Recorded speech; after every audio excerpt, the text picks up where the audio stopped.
Today we will talk about negative of a number।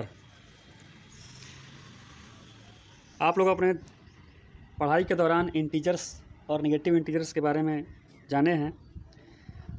अगर एक positive integer और एक नेगेटिव इंटीजर को, जैसा कि एग्जांपल में यहाँ दिखाया जा रहा है, अगर आपस में जोड़ा जाए तो उसकी वैल्यू 0 आती है।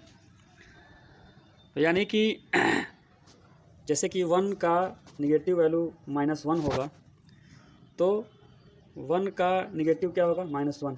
और इसी को हम लोग एडिटिव इन्वर्स भी कहते हैं। यानी कि किसी नंबर का नेगेटिव वैल्यू उसका एडिटिव इन्वर्स होता है। सपोज कि अगर कोई नंबर -2 है तो उसकी नेगेटिव वैल्यू क्या होगी? उसकी नेगेटिव वैल्यू 2 होगी। यानी कि -2 का एडिटिव इन्वर्स 2 होगा और 2 का एडिटिव इन्वर्स -2 होगा।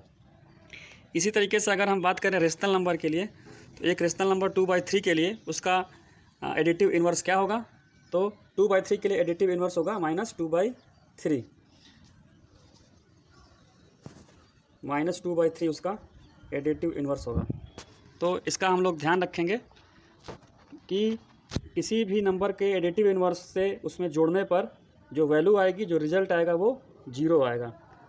तो यहाँ पर आपको इस एग्जांपल में ये क्लियर करके दिखाया जा चुका है। चलिए तो आगे देखते हैं। इसके बाद हम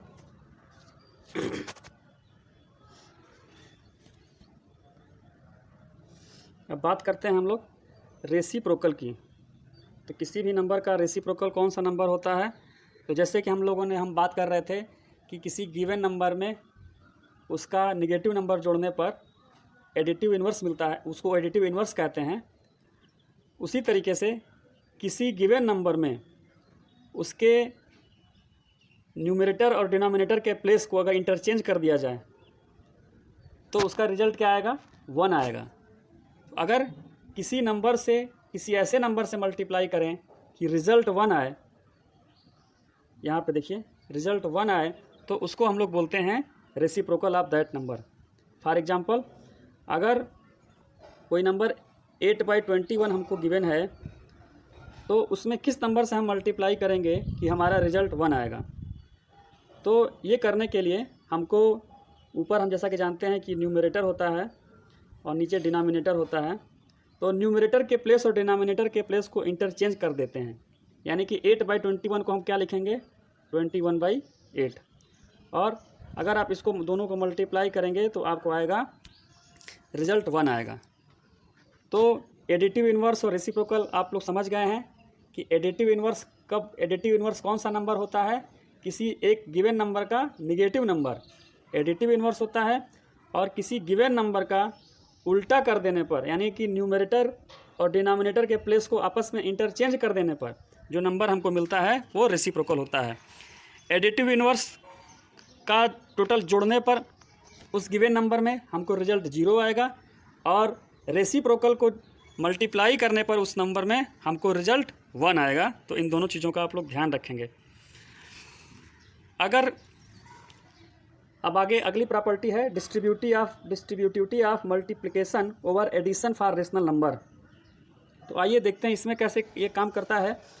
तो इसमें जैसा कि इस नियम से पता चल रहा है कि इसमें दो रेशनल नंबर को जोड़ा गया है, और उस जोड़ में एक दूसरे रेशनल नंबर से तीसरे रेशनल नंबर से मल्टीप्लाई किया जा रहा है, जैसा कि आपको यहाँ पे दिखाई दे रहा है।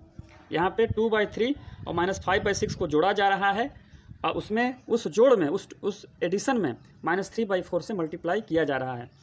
तो ऐसा करने के लिए क्या करते हैं? तो पहले इस ब्रैकेट के अंदर की चीज़ों को सॉल्व करते हैं। तो यहाँ पे सॉल्व करने पर ये ब्रैकेट के अंदर आता है -1/6। अब उसको फिर -3/4 से आप मल्टीप्लाई करेंगे तो आता है 1/8। और ठीक है बच्चों, तो इसी को हम एक दूसरे तरीके से भी कर सकते हैं। इसको हम कैसे कर सकते हैं, आइए देखते हैं।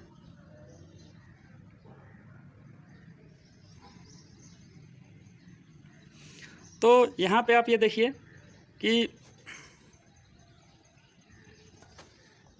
यहाँ पे देखिए ये जो नंबर गिवन था, और 2/3 और -5/6 दोनों ब्रैकेट में गिवन थे हमको।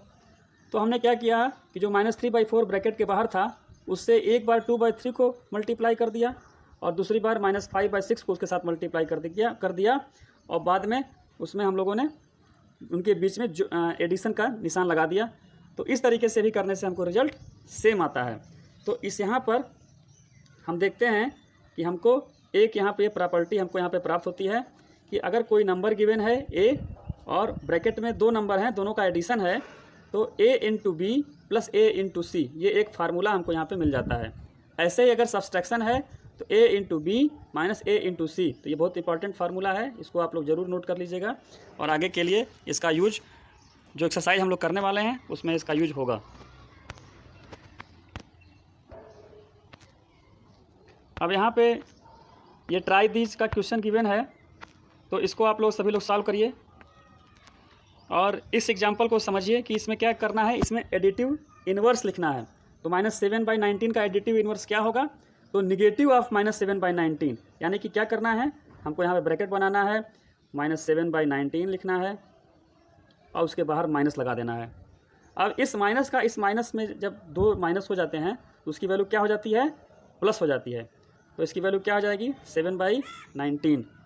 तो -7/19 का एडिटिव इन्वर्स क्या होगा, 7/19। एग्जाम्पल में दूसरे तरीके से सॉल्व करके बताया गया है, आपको जो तरीका आसान लगे उसको आप फॉलो करेंगे।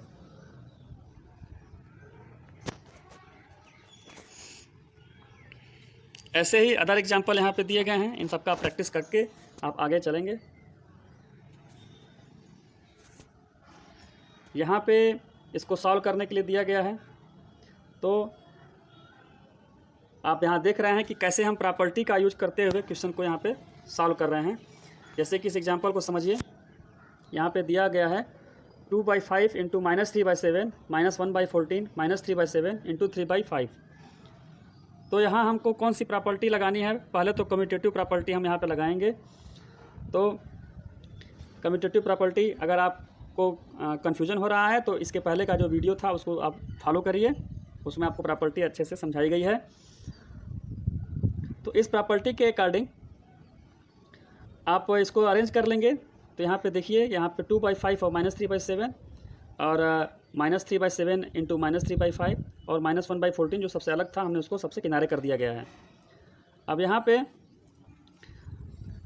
2/5 इंटू -3/7 और प्लस, अब चूँकि हमको यहाँ पे कॉमन निकालना है, कम्यूटेटिव प्रॉपर्टी के हिसाब से हमको कॉमन निकाल करके उसको बाहर करते हैं।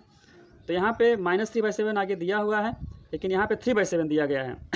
तो पहले हम 3/7 की जगह पे इसको माइनस में कन्वर्ट करेंगे, यानी कि क्या लिखेंगे हम लोग, इसका 3/7 का एडिटिव इन्वर्स लिखेंगे।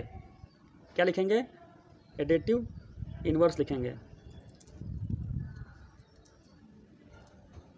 ठीक है, तो 3/7 का एडिटिव इन्वर्स क्या होगा, तो वो होगा -3/7। तो चूँकि हम लोग यहाँ पे एडिटिव इन्वर्स लगा रहे हैं, इसलिए जो आगे का चिन्ह होगा, यहाँ जो माइनस चिन्ह है वो भी बदल करके किस में हो जाएगा, प्लस हो जाएगा। यहाँ देखिए, यहाँ पे प्लस चिन्ह के साथ हमने इसको यहाँ पे लिख दिया है। अब यहाँ पर भी हमको -3/7 मिल गया, यहाँ भी हमको -3/7 मिल गया। तो अब हम -3/7 को कॉमन निकाल सकते हैं और अंदर हम क्या लिख सकते हैं, 2/5 + 3/5, जो कि इसके साथ जो मल्टीप्लाई किया गया अंक है। यहाँ 2/5 है और यहाँ पे मल्टीप्लाई किया गया अंक है 3/5। तो इनको हमने अलग बाहर करके लिख लिया और फिर -1/14 बाहर हो गया। अब हम इसको अगर सॉल्व कर लें तो बहुत हमको आसानी हो जाएगी।